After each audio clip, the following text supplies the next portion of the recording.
Hey everyone. This week I'm going to focus on the employment market and the recently released jobs numbers. And I've got some good news and some bad news. I'll start with the bad news. Based on what we're seeing in the employment market, the Federal Reserve isn't facing a lot of pressure to reduce rates. If you watched Chairman Powell's appearance on 60 Minutes a little over a week ago, you may have picked up on his statement that we have a strong economy. Growth is going on at a solid pace. The labor market is strong, 3.7% unemployment, and inflation is coming down. With the economy strong like that, we feel like we can approach the question of when to begin reducing rates carefully.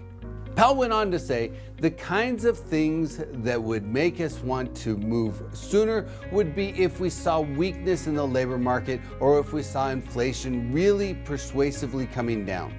The kind of things that would make us want to move later would be if inflation were to be more persistent, for example. Personally, I take these statements to mean that the Fed feels good about where things are right now and they don't feel any urgency to make a rate cut. So that's the bad news. Basically, the economy and the employment market are actually doing really well. So the Fed feels less pressure to cut rates. But that's also the good news. The economy and the employment market are doing really well. If you look back at job creation since the beginning of 2021, there was a very clear trend, especially when you look at the trailing 3-month average job creation trend. The very smooth trend line shows steadily slowing job formation all the way through November 2023. Then in December, jobs bumped back up to 333,000 new positions, and that was followed by 353,000 new jobs in January. So we had this really nice trend of slowing but still positive job creation that suggested the Fed would cut rates soon. But now we have 2 months of accelerating job creation, and that's likely causing the Federal Reserve to hold off on their rate cuts for a bit. Now, I don't think the 2-month bump in job creation will spur inflation. In fact, the annualized pace of inflation over the last 6 months is actually below the Fed's 2% target. And if you just look at inflation over the last 3 months and annualize it, core PCE is just 1.5%, well below the Fed target. But like I said earlier, I don't think the Fed feels any real urgency to reduce rates. That's not to say the Fed won't reduce rates, but they may take their time and do it cautiously. Now, with regard to jobs, there are more people employed in the US today than ever before. About 5.4 million more jobs than the peak set before the pandemic. So basically, the employment market has been really strong. The subsector with the most net job gains is warehousing and storage, which now employs almost 35% more people than it did in 2019. That should tell you something about how industrial real estate has performed.